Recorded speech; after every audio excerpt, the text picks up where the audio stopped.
आप चाहेंगे तो कुछ भी पॉसिबल है दोस्तों, कुछ भी। तो अब मैं आपको ये बताऊंगा कि हमारे इंडिया में दो बहुत मेजर सोसाइटीज हैं जिनका नाम है बीपीएल और आईपीआरएस। अब ये क्या करती हैं, ये हमें रॉयल्टीज प्रोवाइड करती हैं। अब फॉर एग्जांपल मेरा कोई वर्क है, कोई लिटरेचर वर्क है मेरा, मैंने एक बुक लिखी हुई है, उसकी रॉयल्टी मुझे मिलेगी उस बुक की, क्यों, मैंने वो बुक लिख दी है। अब मैं आपको आइडिया दूंगा, अगर आप पोएम्स लिखते हैं, ब्लॉग्स लिखते हैं या फिर शॉर्ट स्टोरीज लिखते हैं,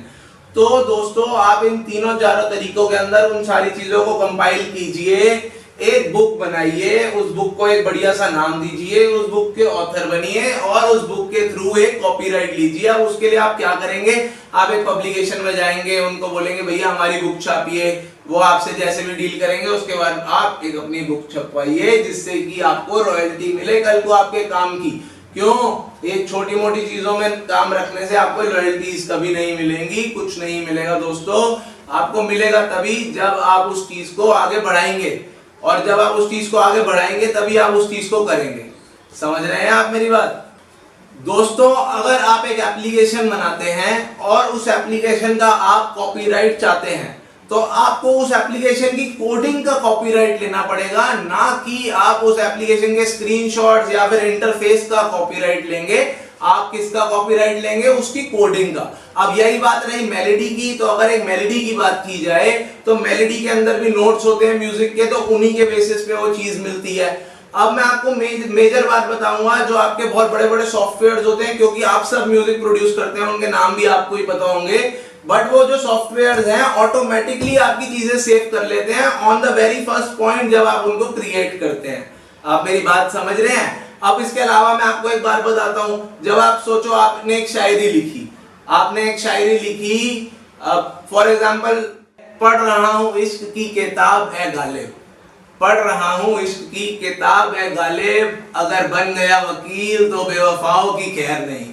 तो अगर मैं बात बोलूं तो मेरी शायरी नहीं है, पर मैंने कहीं सुनी है, मैं आज आपको सुना रहा हूं। मैं ये नहीं कह रहा है मेरी है, मेरा इस पे कॉपीराइट है, बट अगर आपके पास कोई ओरिजिनल ऐसी ही शायरियां, ऐसी ही चीजें हैं, तो आप उनका कॉपीराइट लीजिए और अपने वर्क को एक्सपैंड कीजिए, अपने आप को एक ब्रांड बनाइए दोस्तों, क्योंकि इस जीवन में आए हैं तो हम कुछ करके जाएंगे दोस्तों। तो अपने टैलेंट को अगर आपने नहीं पहचाना और उसकी कदर नहीं करी तो आप जीरो हैं, और अगर आप कर गए तो ऑब्वियसली आप हीरो हैं। कॉपीराइट लॉ है ये हमारे देश में 1847 से था। अब बात करी जाए तो ये 1900 जो 14 ईयर था उसके अंदर इसको थोड़ा ज्यादा कह सकते हो लाइट में रखा गया, फिर 57-58 में इस एक्ट को लेके आया गया, कॉपीराइट एक्ट को, जो बहुत जरूरी एक्ट है, बहुत ज्यादा वाइड जाती है ये एक्ट, कोई क्रिएशन की कोई लिमिट नहीं है गाइस, आप भी कुछ भी क्रिएट कर सकते हैं, वो चीज नेचुरल होनी चाहिए, वो चीज परफेक्ट होनी चाहिए, और आप उस पर कॉपीराइट लीजिए और अपनी रॉयल्टी से भी चीजें कमाइए और मेहनत भी करिए, जिससे कि आप और ज्यादा उस चीज के अंदर अपना काम कर पाए, क्योंकि अपना टैलेंट वेस्ट मत होने दीजिए गाइस, क्योंकि आपके टैलेंट की कदर होगी एक दिन। अपना पैशन, प्रोफेशन, हर चीज को आप बैलेंस करते हो, अपने टैलेंट का भी अगर आप कॉपीराइट लेना चाहें तो वो भी आप कर सकते हैं, क्योंकि ऐसे बहुत सारे मेरे रैपर भाई हैं और ऐसे बहुत सारे मेरे क्रिएटर भाई हैं जो कि क्या काम करते हैं, कोई और काम, कहीं पर मैनेजर हैं, कहीं पर किसी बड़ी पोस्ट पे हैं, एट द एंड उनका शौक है लिखना, तो कम से कम अपनी लिखावट की वो कदर तो कर पाए। और ऐसे ही एक बहुत बढ़िया एक चैनल है मेरे दोस्त का ही है वो चैनल, वो बहुत जल्दी एक पूरी मूवी बनाने वाले हैं ऐसी चीज के ही पूरा आइडिया लेके, तो उस मूवी को भी आप, एक शॉर्ट मूवी है 10-15 मिनट की, उसको जरूर देखना आप, मैं उसका लिंक वगैरह डिस्क्रिप्शन में जरूर दूंगा अपनी वीडियो के, उनके चैनल को भी सपोर्ट करना गाइस। गवर्नमेंट ऑफ इंडिया की वेबसाइट है गाइस, उस पर आप जाके डायरेक्टली कॉपीराइट के लिए अप्लाई कर सकते हैं। आपका जैसा भी वर्क होगा आप उस चीज को अपलोड करेंगे, वहां पे आपको प्रिस्क्राइब्ड फीस वगैरह बताई जाएगी। सबसे पहली चीज आपको केवाईसी के लिए एक आईडी चाहिए,